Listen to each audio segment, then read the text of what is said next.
ओम शांति।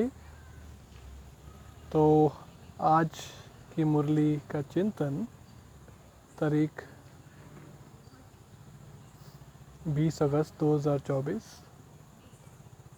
तो आज मीठे प्यारे बाप दादा ने हमें याद की यात्रा कितनी ज़रूरी है और सब कुछ जो परिवर्तन होने वाला है, स्व परिवर्तन या स्वर परिवर्तन, सबका आधार याद की यात्रा है। तो आज परमात्मा ने हमें बहुत ज़्यादा याद करने को कहा है। परमात्मा ने हमें बोला है कि हमारे ऊपर जन्म जन्मांतरों के विकर्म का बोझा है, तो उसको निकाल कर पावन बनने के लिए हमें याद की यात्रा पर रहना है।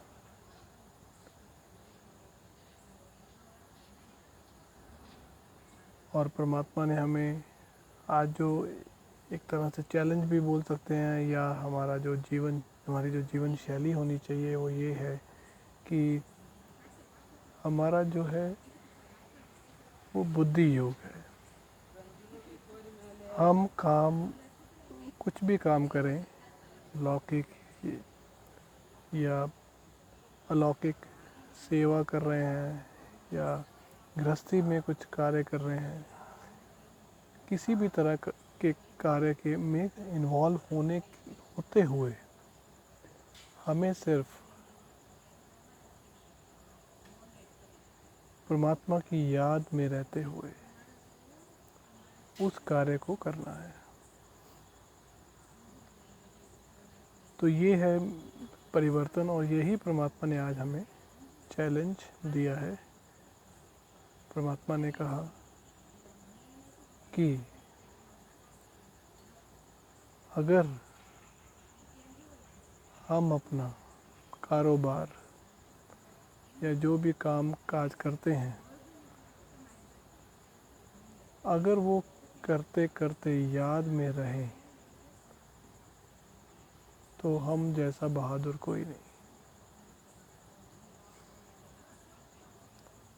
तो परमात्मा हमें आज बहुत ही पावरफुल हमारा जो जीवन है उसको बनाने के लिए एक तरह से चैलेंज तो दे रहे हैं, लेकिन अगर हम ये कर लेते हैं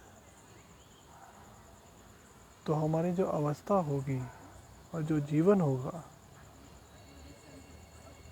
उसमें बहुतों की सेवा, और जो हमें परमात्मा को प्रत्यक्ष करना है, परमात्मा स्वरूप बनकर, जो कि है योगी स्वरूप। अगर योग में रहेंगे, योग युक्त अवस्था में रहेंगे तो योगी स्वरूप। तो परमात्मा का स्वरूप मतलब अगर योग युक्त अवस्था हो तो वो उस अवस्था को हम बहुत ही सहज रूप से दूसरों को अनुभव करा सकते हैं।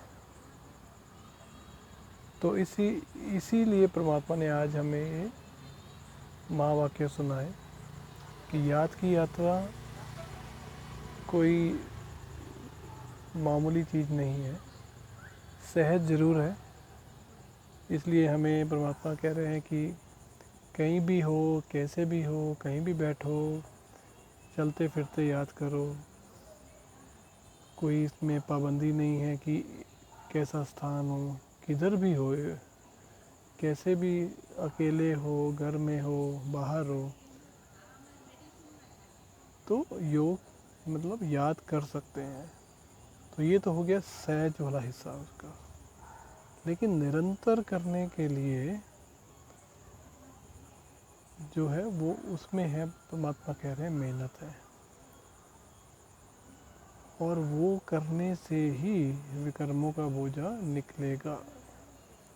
तो ये आज हमें समझना है और ऐसा करते करते हम अपने कार्य करते करते निरंतर नहीं रह पाते हैं याद में, तो आत्मा की बैटरी चार्ज नहीं रहती, धीरे धीरे डिस्चार्ज होती रहती है, क्योंकि निरंतर नहीं रहते, और या योग निरंतर नहीं करते, या जो हमारी योग की अवधि है वो धीरे धीरे कम होती जाती है, क्योंकि कार्य में इन्वॉल्व होते रहते हैं। तो इसलिए परमात्मा ने ये भी बोला कि मधुबन आ जाओ रिफ़्रेश होने। तो जैसे मैं आज ये वीडियो जो बना रहा हूँ, ये मधुबन शांतिवन से बना रहा हूँ, तो परमात्मा ने आज मुझे रिफ़्रेश होने के लिए यहाँ बुलाया। तो मुझे ये मुरली जो है बहुत ही,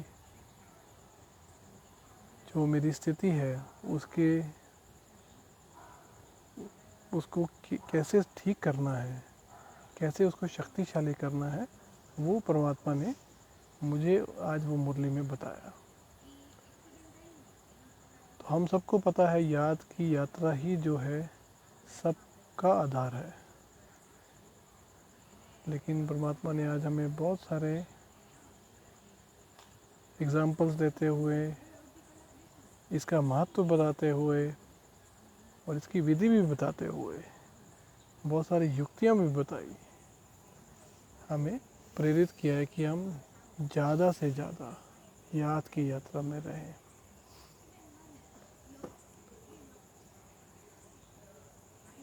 तो मैं इस याद की यात्रा पे रिफ़्रेश होकर क्या क्या चेंजेस अपने में ला पाया, उसका मैं ज़रूर एक वीडियो बनाऊंगा, और वो मधुबन से वापस जाने से पहले मैं शेयर करूंगा। और ये क्योंकि स्थिति है जो मेहनत से बना सकते हैं, तपस्या है, इसके लिए समय लगाना पड़ता है, और अपने को बुद्धि से हर काम से अलग करना पड़ता है। तो वो करते हुए कैसे मैं शक्तिशाली स्थिति को प्राप्त करूं, कैसे मैं अपनी योग की शक्ति द्वारा जो आत्मा को बल चाहिए, आत्मा की जो बैटरी है जो डिस्चार्ज होती जाती है, अगर हम योग में निरंतर नहीं बैठते तो उसको जो चार्जिंग चाहिए वो कैसे हुई, कितनी हुई, क्या क्या मैंने अनुभव किया, ये सब मैं अपने मधुबन, जो भी मेरा ये मधुबन का ट्रिप है उसके बाद मैं वापस जाने से पहले शेयर करूँगा। तो यही मेरा आज का चैलेंज है, जो मैं अगले 6 दिन पर इस पर काम कर अपनी चेकिंग करते हुए, जो कि बहुत ज़रूरी है। परमात्मा ने खुद बोला कि अपना चार्ट रखो, याद का चार्ट रखो, कितनी देर याद किया लिखो, उस पर चिंतन करो। तो मैं याद का चार्ट रखते हुए अगले 6 दिन के लिए मेरी याद की यात्रा कैसी रही, और उसको फिर बाद में मेंटेन करने के लिए, उसको उसी तरह से रखने के लिए जब मैं वापस लौकिक कार्य, मतलब लौकिक अपने कर्म क्षेत्र में जाऊं, तो उसको वैसा या उससे भी अच्छा करने के लिए मुझे क्या करना है, उसका चिंतन उसका चिंतन भी कर मैं शेयर करूँगा।